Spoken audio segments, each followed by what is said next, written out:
तर ते एक आक्रमक आणि चांगले नेते आहेत, ते ज्येष्ठ नेते आहेत. जर ते आमच्या इथे आले तर त्यांच्यासोबत काम करू.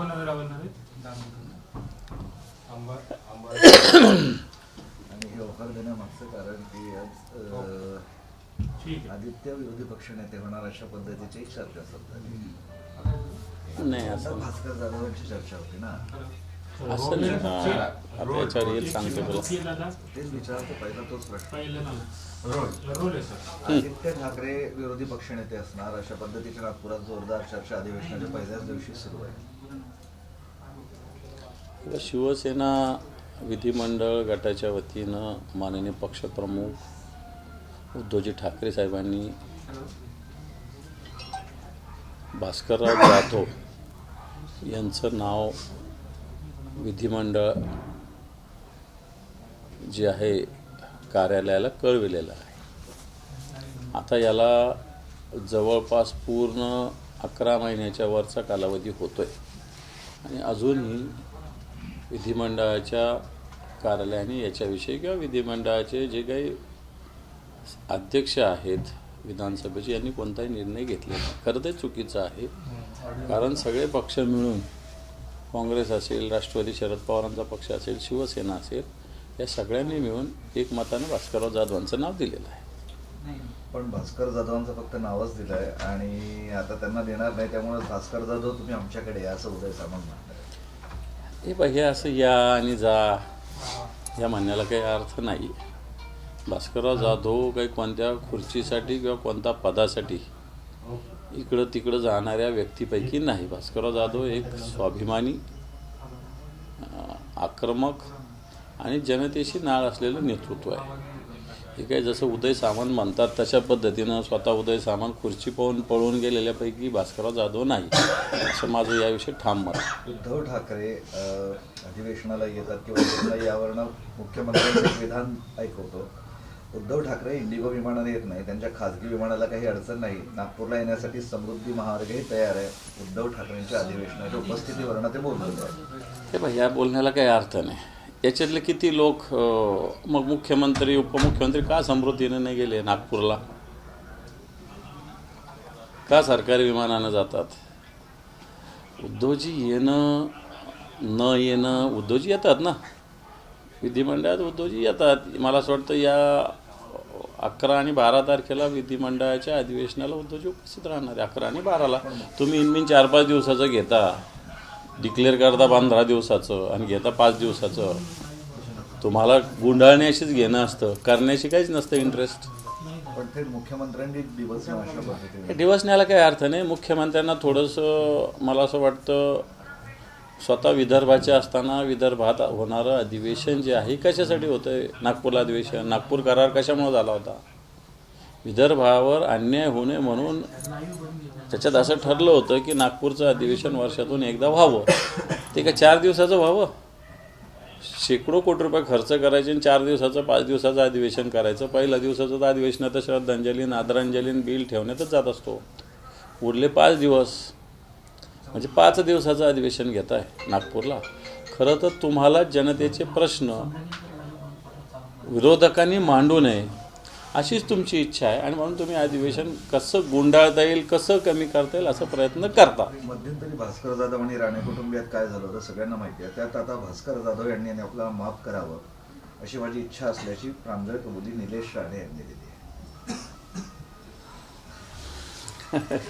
आता यांचं काय काय माफ करावं हा एक प्रश्न आहे. काय काय झालेलं मागच्या काळात सगळ्या कोकणाला माहिती आहे, महाराष्ट्राला माहिती आहे. आणि आता अशी कबुली देऊन जो बूंद से गई वो जो हौद से गई वो बूंद से नहीं आती रहती. कबूतर खात्यावरनं पुन्हा एकदा वातावरण तापलं आहे. त्यांचे तेच गेल्या वेळी गुरु कबुतरांवरनं आता पुन्हा आक्रमक झाले. कबुतरांवर कुठलेही आजार होत नाही.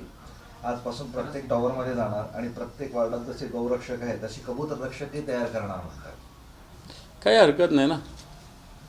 त्यांनी लोढा बिल्डरला सगळ्यात आधी सांगावं की सगळ्या लोढा बिल्डरच्या जेवढ्या साईट आहे आधी तिथं सुरू करा म्हणा, मग बाकीच्या ठिकाणी करा म्हणा.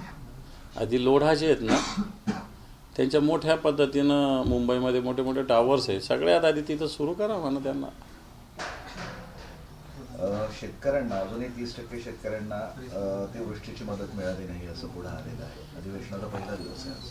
30% नाही, जी शेतकऱ्यांना मदत मिळाली, जी जाहीर केली, याच्यापेक्षा अतिशय तुटपुंजी मदत आहे. सरकारने 31,800 कोटीचं पॅकेज जाहीर केलेलं आहे. 31,800 कोटी कोणाला दिले दाखवावं. सरकारने 31,800 कोटी रुपये कुठेही दिलेले नाही. ज्याला 20 द्यायला पाहिजे त्याला 5 दिले, ज्याला 50 द्यायला पाहिजे त्याला 10 दिले, ज्याला 1 लाख द्यायला पाहिजे त्याला 20,000 दिले.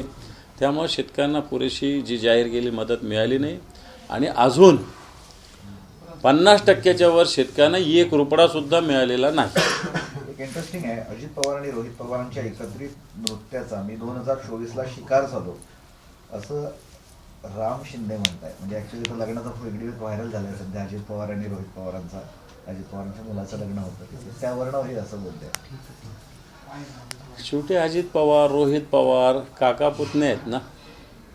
काका पुतण्याने एखादा कुठं आनंद साजरा केला असेल, पक्ष राजकारण हे स्वतंत्र असतं, असं केलं असेल तर राम शिंदे साहेबांना त्याच्यात काही वेगळं वाटू नये असं मला तरी वाटतं.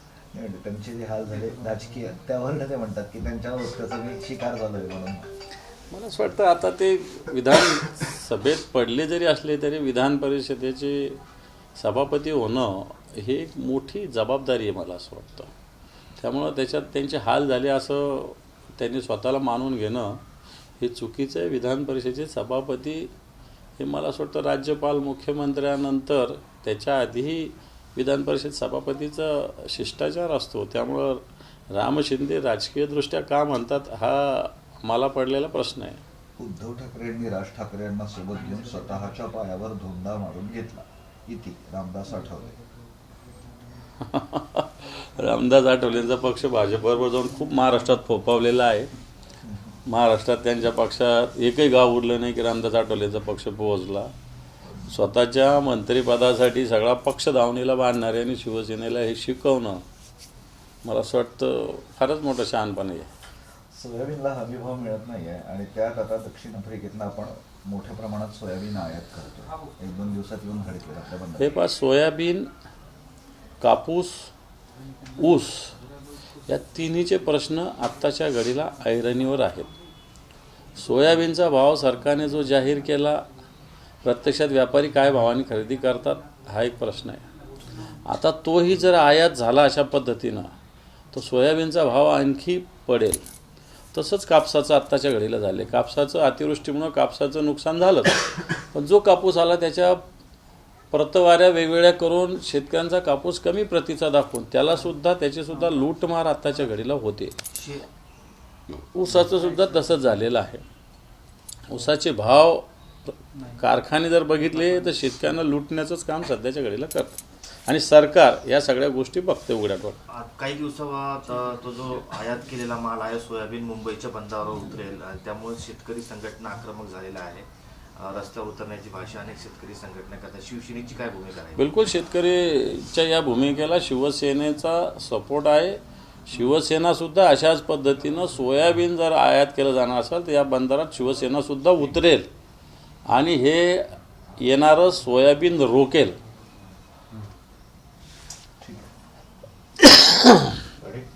चला, थँक्यू.